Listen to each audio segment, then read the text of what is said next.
আবারও স্বর্ণপদকে ভূষিত হলেন হলদিবাড়ির বিশিষ্ট কবি রবিউল গনি প্রধান মহাশয়।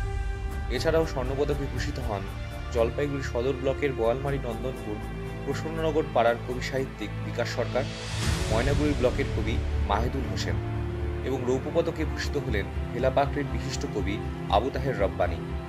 রবিবার উত্তরের আহ্বান সাহিত্য পত্রিকার সাহিত্য সম্মান অনুষ্ঠান অনুষ্ঠিত হল কোচবিহার ঠাকুর পঞ্চানন বর্মা সভা হলে, যেখানে পশ্চিমবঙ্গ তথা ভারতবর্ষের বিভিন্ন রাজ্যের কবি সাহিত্যিকদের সংবর্ধনা জ্ঞাপনের পাশাপাশি তাদের হাতে পদক তুলে দেওয়া হয়। এদিনের অনুষ্ঠানে ভারতবর্ষের বিভিন্ন গুণী সাহিত্যিকদের পাশাপাশি উপস্থিত ছিলেন কোচবিহার পৌরসভার চেয়ারম্যান রবীন্দ্রনাথ ঘোষ, এনবিএসটিসি এর চেয়ারম্যান পার্থপ্রতিম রায় সহ অন্যান্যরা। হলদিবাড়ির বিশিষ্ট স্বর্ণপদকপ্রাপ্ত কবি রবিউল গনি প্রধান এদিন পুনরায় স্বর্ণপদক পুরস্কারে ভূষিত হয়ে জানান, এমন সম্মান আমাকে সমাজের প্রতি যে দায়বদ্ধতা তা আরও বাড়িয়ে দেয় এবং আমার মতো ক্ষুদ্র লেখকের উৎসাহ আরও বাড়িয়ে তোলে। উত্তরের আহ্বান সাহিত্য পত্রিকার বিচারকদের বিচারে স্বর্ণপদক পুরস্কারে ভূষিত হয়ে আমি অত্যন্ত গর্বিত এবং আপ্লুত।